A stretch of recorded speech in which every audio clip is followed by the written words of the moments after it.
소리가 꽉 찼어요. 너무 좋습니다. 네, 귀한 찬양 너무나도 감사합니다. 기도하시겠습니다. 하나님 아버지, 할렐루야 찬양대가 정성을 다해서 하나님께 찬양으로 영광 돌리게 해주셔서 감사합니다. 이 찬양처럼 우리가 주님의 곁에 있을 때 얼마나 우리의 마음이 든든한지, 주님께서 우리를 인도해 주실 때 그것이 우리에게 얼마나 큰 축복인지를 찬양한 것처럼 이 찬양과 이 고백이 우리의 모두의 찬양이요 고백이 되게 하여 주옵소서. 하나님 아버지, 시간 주께서 친히 말씀의 은혜를 우리에게 덧입혀 주옵소서. 하나님의 하나님 되심이 증거되게 하시고 말씀의 도구로만 사용하여 주옵소서. 함께 해주실 줄로 믿사오며 예수님의 이름으로 기도드리옵나이다. 아멘.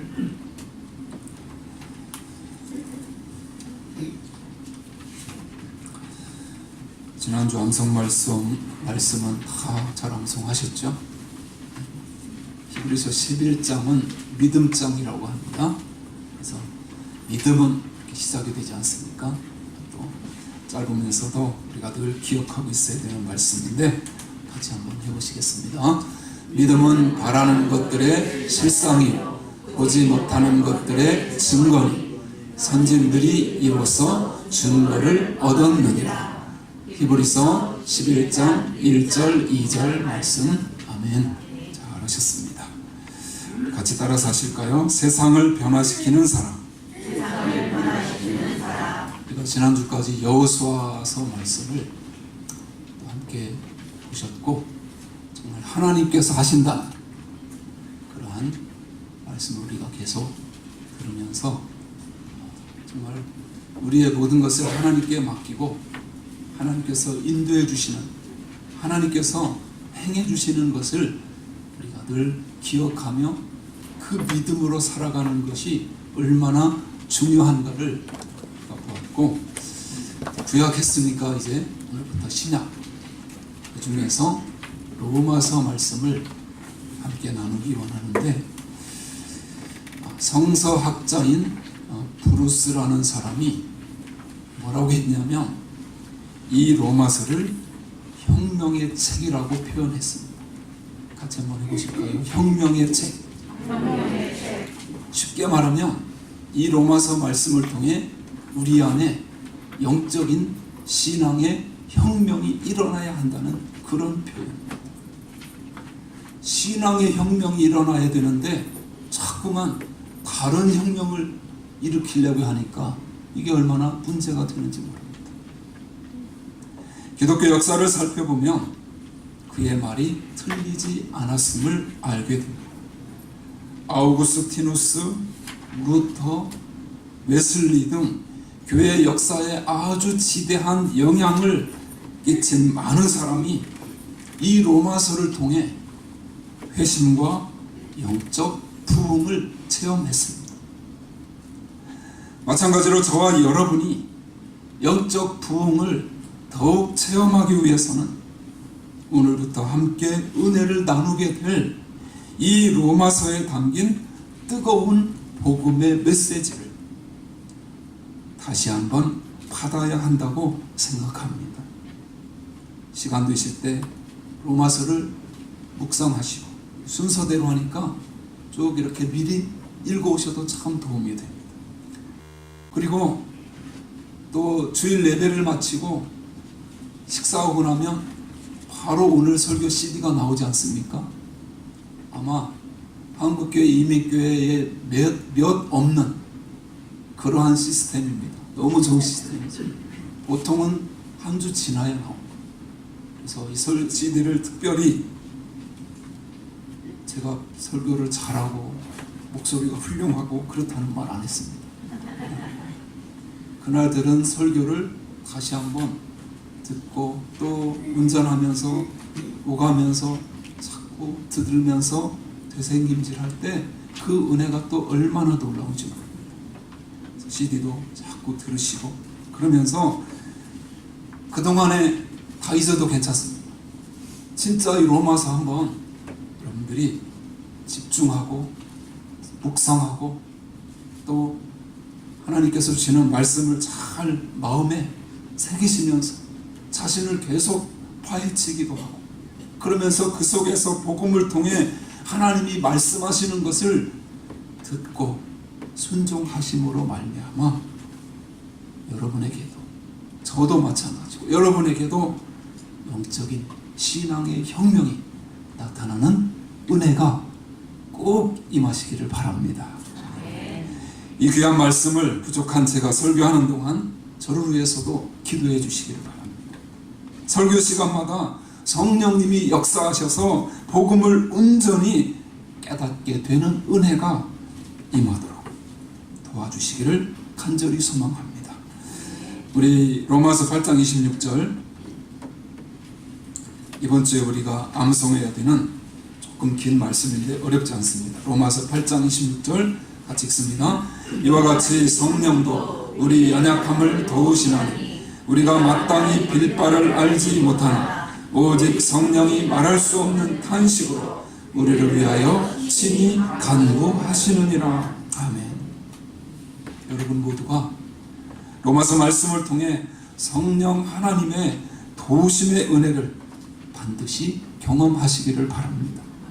그래서 형식적으로 반복하던 종교 생활을 버리고 진정한 회심을 경험하며 아무 감동이 없던 신앙생활이 폭포수 같은 은혜로 다시 한번 깨어나고 일어나며 새로워질 수 있기를 바랍니다. 우리 한번 같이 해보실까요? 진리의 성령님, 저희에게 생명의 복음을 친히 가르쳐 주옵소서.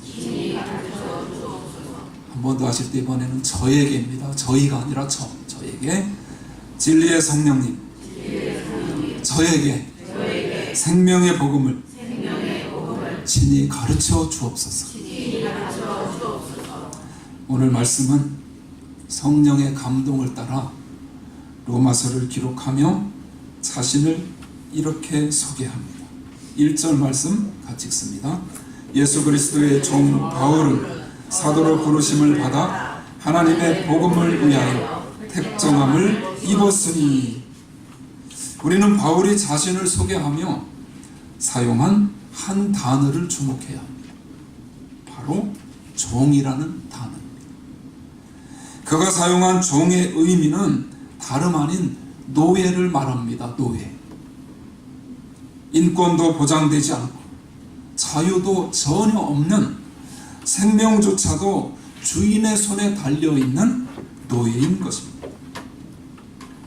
그리스의 철학자 소크라테스는 세상에는 두 가지 도구가 있는데, 하나는 생명 없는 도구, 즉 우리가 쓰는 것과 같은 물건이 있고, 다른 도구는 바로 생명 있는 도구, 즉 노예가 있다고 말하기도 했습니다. 물건 취급을 한 것이죠. 이처럼 도구로 쓰다가 주인이 실증이 나서 버리면 그것이 끝인 존재, 마음대로 버리고 마음대로 죽일 수 있는 그런 존재가 바로 종이었습니다. 그런 면에서 여러분, 스스로 종이 되기를 원하는 사람이 누가 있겠습니까? 어느 누가 종으로 불리는 것을 좋아할까요? 그러나 오늘 본문에서 사도 바울은 자신을 종으로 소개합니다. 누가 시켜서 한 말이 아닙니다. 자신 스스로 예수 그리스도의 종이라고 말합니다. 그래서 그는 모든 서신의 머리 말마다 이렇게 자신을 종으로 소개합니다. 그렇다면 여러분은 진정 하나님의 종인가요? 하나님께 모든 것이 달려있으며 오직 하나님이 주인이라고 고백할 수 있으신가요? 여러분, 바울이 이 고백을 입술로만 한 것이 아니었음을 기억하십시오. 바울의 삶을 보면 그는 이러한 고백을 할 자격이 충분했습니다. 그는 그리스도를 위해 자신의 모든 것을 바쳤습니다. 그래서 그는 빌립보서 3장 7절로 8절에서 이런 고백을 합니다. 같이 고백해 보실까요? 빌립보서 3장 7절 8절입니다. 그러나 무엇이든지 내게 유익하던 것을 내가 그리스도를 위하여 다 해로 여길 뿐더러 또한 모든 것을 해로 여김은 내 주 그리스도 예수를 아는 지식이 가장 고상함을 인하여 내가 그를 위하여 모든 것을 잃어버리고 배설물로 여김은 그리스도를 얻고 그 무엇보다 그 어느 것보다 가장 얻기를 소원했던 것이 바로 그리스도라는 것이죠. 그는 자신을 이 위대한 서신서의 저자로 소개하며 그리스도의 종이라, 그리스도의 노예라고 말합니다. 그것으로도 부족해서 그는 또 한 단어를 우리에게 소개합니다. 그것은 바로 헬라어로 아포스톨로스, 즉 사도입니다. 사도라는 말은 보냄을 받은 자라는 뜻입니다. 어떤 특정 임무를 수행하기 위해서 파송된 사람을 말합니다. 사도 바울은 자신이 이 땅에 존재하는 이유를 분명하게 이해했습니다. 그가 살아있는 이유는 하나님이 맡기신 임무를 수행하기 위해서였습니다. 그는 결코 먹고 살기 위해서 혹은 어떤 것을 쟁취하기 위해서가 아니라 하나님이 이 땅에 보내시며 자신에게 맡기신 임무를 수행하기 위해 살아간다고 고백했습니다. 사도 바울은 한마디로 자신이 누구인지 명확하게 알았습니다. 그래서 누군가 그에게 당신은 왜 사십니까? 라고 물으면 그는 이렇게 대답했을 것입니다. 나는 하나님의 복음을 전하기 위해서 삽니다.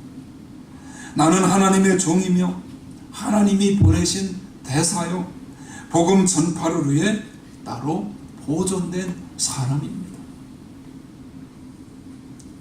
하나님은 로마서를 기록한 사도 바울의 인생을 조명하시며 세상을 변화시키는 사람은 자신의 사명을 아는 사람이라고 말씀하십니다. 여러분, 그런 면에서 예수 그리스도와 하나님께 온전히 헌신된 사람이 세상을 변화시키는 줄로 믿습니다.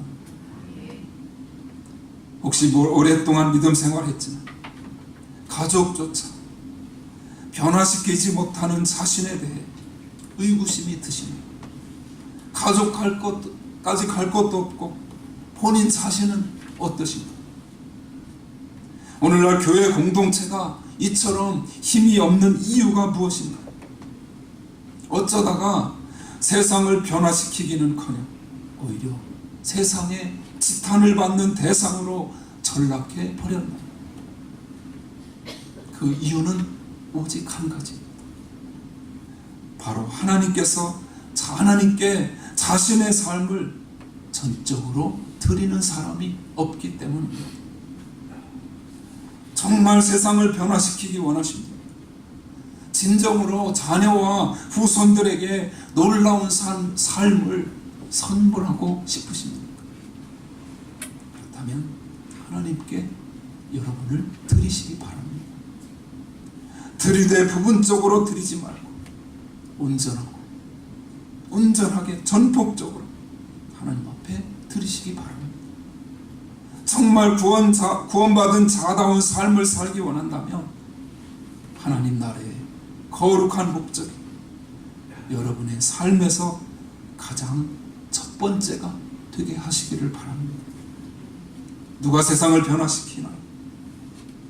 하나님은 그분께 자신을 온전히 들은 사람을 들어서 세상을 변화시키는 일에 사용하실 줄로 믿습니다. 또 어떤 사람이 세상을 변화시킬 수 있을까?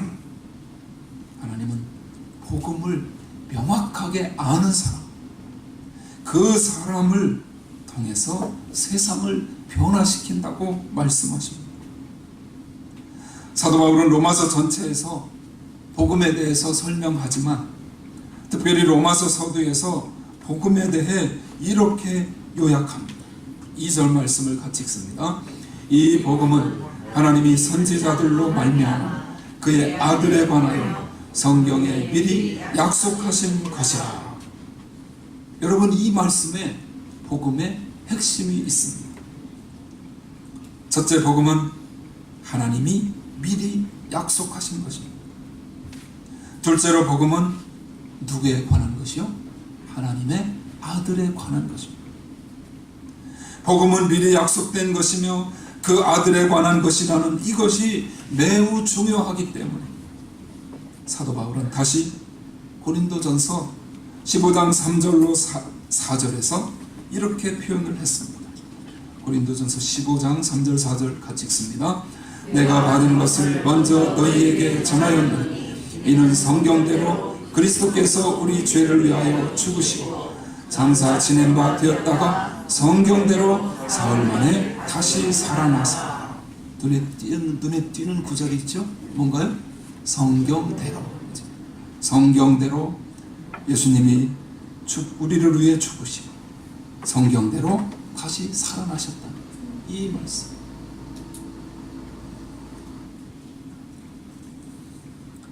이 본문의 성경대로라는 말, 오늘 본문 2절에서는 하나님이 선지자들로 말미암아, 그 말은 선지자들을 통해서라는 말이죠. 미리 약속하신 것이라고 말합니다. 같은 이야기입니다. 다시 말해서 성경이 바로 복음의 주제라는 사실입니다. 여러분, 성경은 어떤 책인가요? 하나님이 우리에게 주신 복음의 이야기입니다. 성경은 도덕이나 문학을 다룬 책이 아닙니다. 종교적 경전은 더욱 아닙니다.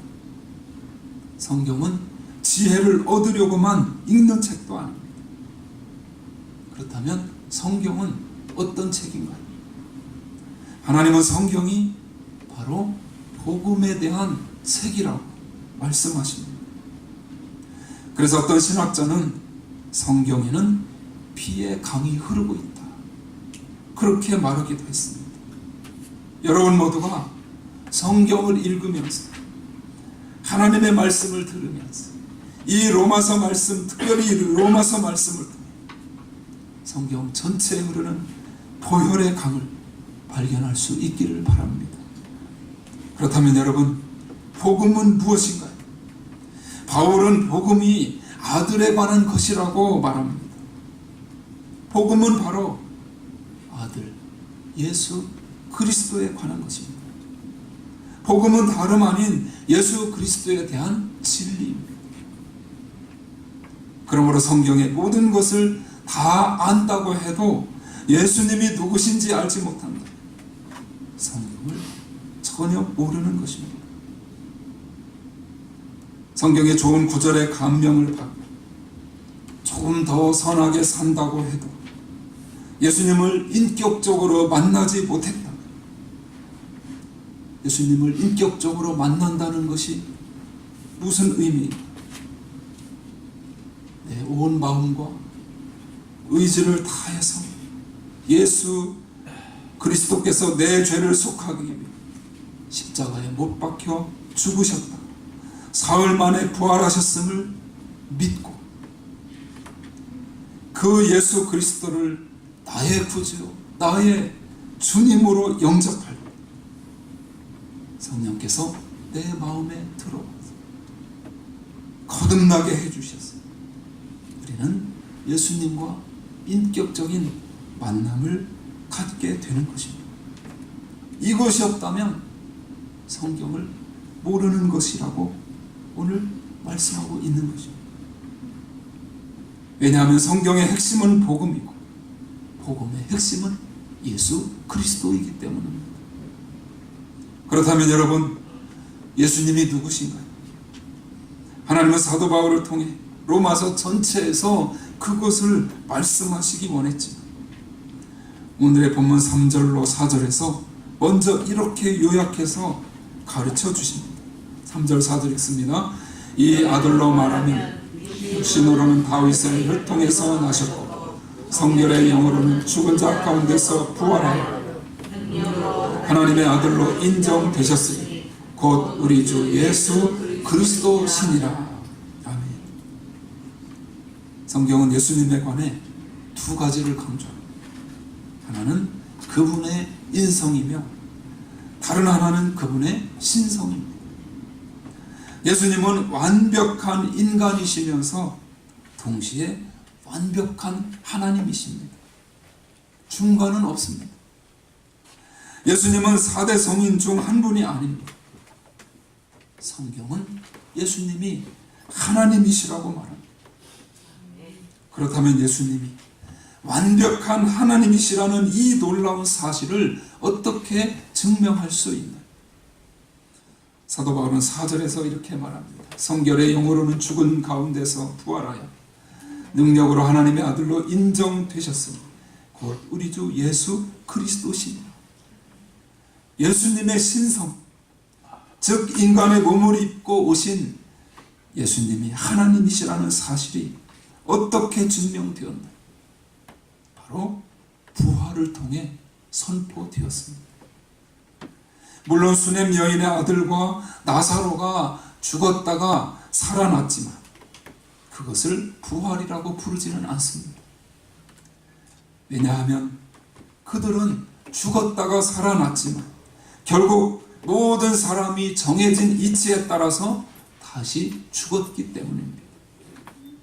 지금까지 이 땅에 태어나서 죽었다가 부활한 이는 오직 그리스도 한 분뿐입니다. 왜냐하면 그분은 죽었다가 살아나서 다시 죽은 게 아니라 여전히 살아 역사하시고 계시기 때문입니다.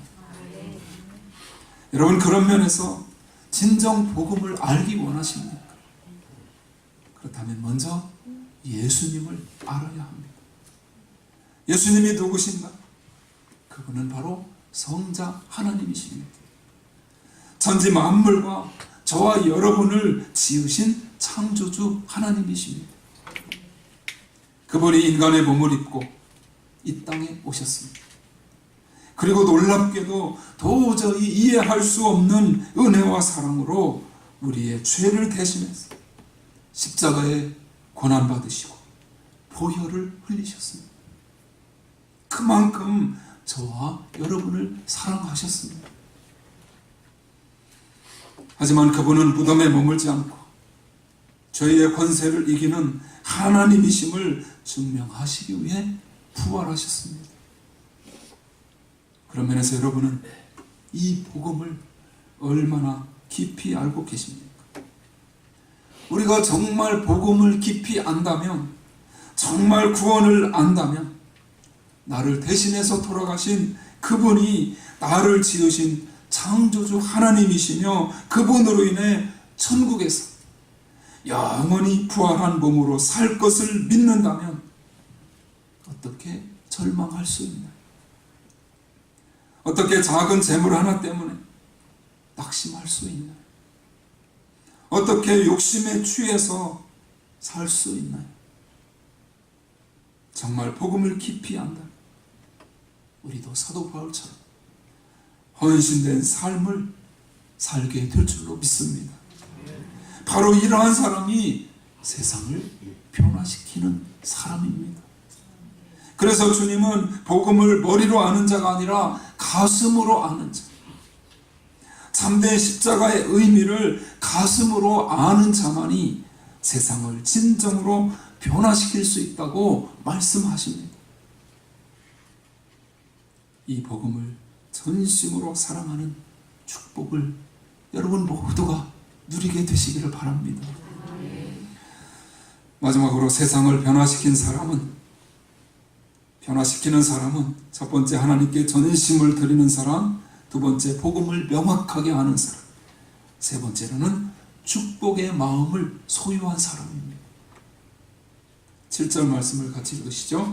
로마에 있어 하나님의 사랑하심을 입고 성도로 부르심을 입은 모든 자에게 하나님 우리 아버지와 주 예수 그리스도로 조차 은혜와 평강이 있기를 원하노라.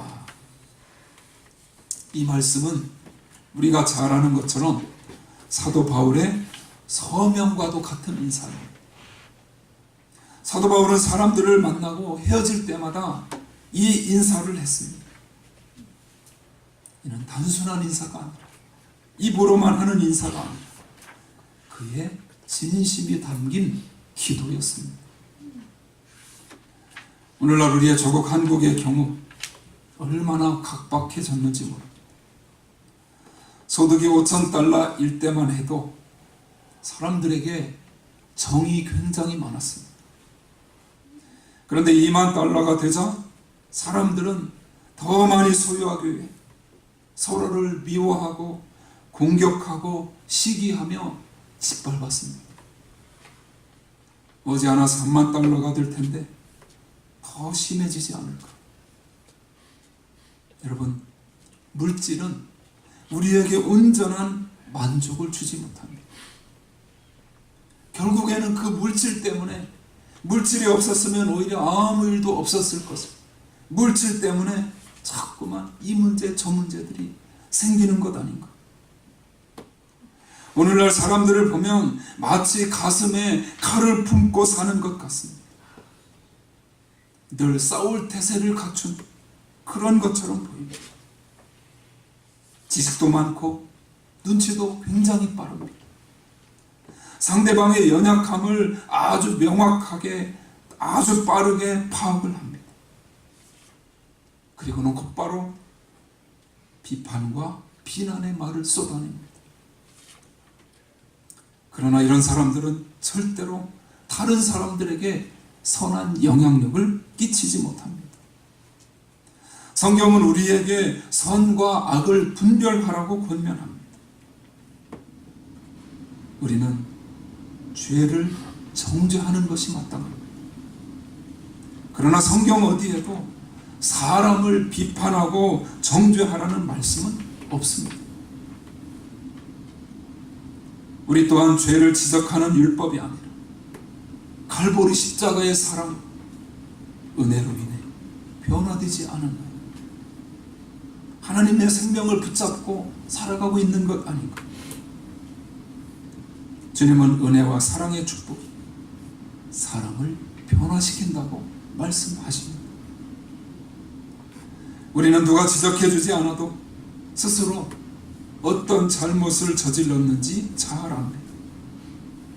그러므로 우리에게 필요한 것은 단순히 죄를 지적하고 정죄하는 것이 아니라 오히려 하나님의 은혜와 하나님의 사랑을 베푸는 것임을 잊지 마시기 바랍니다.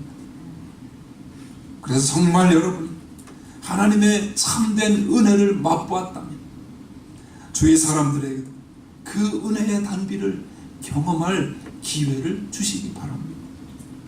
사도 바울은 그가 복음을 전한 사람들에게 어떠한 빚도 지지 않았습니다. 그러나 바울은 언제나 하나님의 풍성한 은혜와 평강의 마음을 간절하고도 진실하게 그 마음으로 그들을 축복합니다. 이러한 사랑의 마음이 세상을 변화시키고 세상을 구원하게 될 줄로 믿습니다. 이스라엘에 가면 가이사랴라는 곳이 있는데 그곳은 건축광이었던 헤롯이 엄청난 건축물을 만들어 놓은 곳입니다. 우리가 살고 있는 이 캘리포니아와 같이 사막의 도시를 만들어 놓았습니다. 이 가이사랴에는 경기장이 있는데 그곳은 우리가 잘 아는 영화인 벤허의 마차 경기를 촬영한 장소이기도 합니다. 2000년 전에 만들어진 경기장인데 몇십만 명이 들어갈 만큼 엄청난 규모입니다. 또한 그 옆에는 수천 명이 들어갈 수 있는 거대한 공연장이 있습니다. 현재 비록 원래 구조물의 3분의 1 정도밖에 남아있지 않지만 지금도 그곳에서 노래를 하며 마이크 없이도 수천 명이 다 들을 수 있다고 합니다. 그리고 그 옆에는 가이사랴에서 물이 나오지 않기 때문에 10마일 정도 떨어진 갈멜산에서 물을 끌어들이는 수로관이 있습니다. 당시 이러한 수로를 가진 도시를 헤롯이 만들었습니다. 그런데 그곳에 작은 팻말 하나가 붙어 있는데 그것은 바로 사도 바울이 갇혔던 감옥을 표시하는 팻말입니다. 수만 명이 모여서 경기를 관람하는 그 경기장에서 불과 30m도 떨어지지 않은 곳에 사도 바울이 갇혔던 감옥이 있습니다.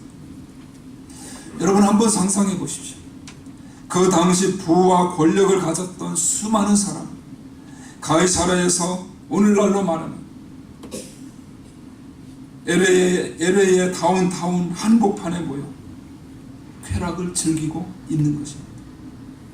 그들은 사람들이 죽어가는 것을 보고 기뻐하며 환호성을 지르고, 그들은 세상의 권력자들이요 재물을 가진 자들이었습니다.